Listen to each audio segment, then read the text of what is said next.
안녕하십니까, 이희문입니다. 이희문 성형외과TV는 그 어디서도 볼 수 없는 다양한 눈 성형 사례들을 재밌게 풀어드리고 있습니다. 수술 전 수술 후인데요, 안검하수증 때문에 저를 찾아오신 분입니다. 근데 수술 전에 보면 인상이 이렇게 상당히 좀 부드러워 보이지가 않는데 수술 후에 확 달라진 걸 보실 수가 있습니다. 물론 그 뭐 화장빨이라든가 그런 것도 관련이 있겠죠. 과거에는 이런 노래가 있었습니다. 저 어렸을 때지만, 얼굴만 예쁘다고 여자냐, 마음이 고와야 여자지, 그런 노래도 있었고, 또 저 대학 다닐 때만 해도 교수님들 중에 정말 허름한 옷 입고 도시락 하나 딱 싸들고 자전거 타고 와도 정말 그런 교수님들이 외모에 신경 쓰지 않고 실력을 갖는 그런 멋져 보여 있는 그런 교수님으로 보인 적도 있었고요.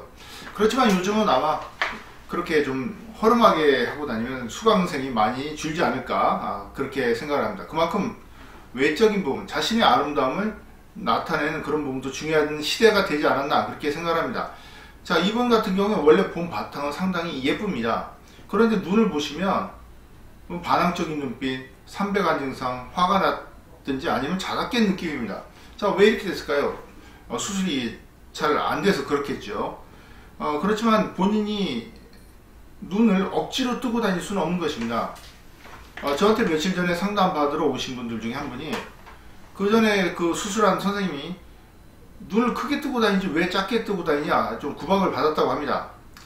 그렇지만 사람이 눈을 억지로 뜨는 정도를 조절할 수는 없는 것입니다. 만약에 이렇게 졸려 보이는데 자기가 눈을 좀 크게 뜨면 똑같이 떠지는데 부릅떠 보입니다. 만약에 이런 눈을 이만큼 뜨게 되면 예를 들어서 눈이 3mm가 눈동자가 가렸다 그러면 지금 1mm만 가린 거거든요. 즉 2mm를 더 떠야 됩니다. 억지로 2mm 이렇게 뜨게 되면 부릅떠 보이거나 놀라 보입니다. 똑같이 떠지더라도 이렇게 초롱초롱하게 떠지도록 교정을 해야 되는 것입니다. 자, 이게 안검하수가 심한 정도는 아니고요, 눈 뜨는 정도를 조금 못 맞춘 겁니다. 쌍꺼풀 수술을 하면서, 쌍꺼풀 수술은요 기본적으로 자기가 눈 뜨는 정도가 적어지게 됩니다. 한 1mm 정도는 최소한 적어집니다.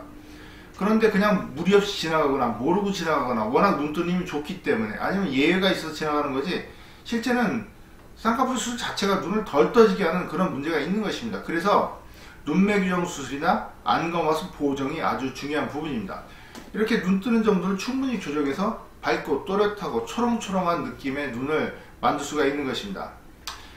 즉 쌍꺼풀 수술만 해서 좋은 결과를 보는 그런 시대가 지났다고 해야 되나? 저는 그런 말씀을 드리고 싶습니다. 과거에는 쌍꺼풀 라인만 만들면 성공한 수술이었지만, 지금은 눈 뜨는 정도를 조절해서 그런 눈빛, 이미지까지 조절을 해야 성공적인 수술이라 말씀드릴 수 있겠습니다.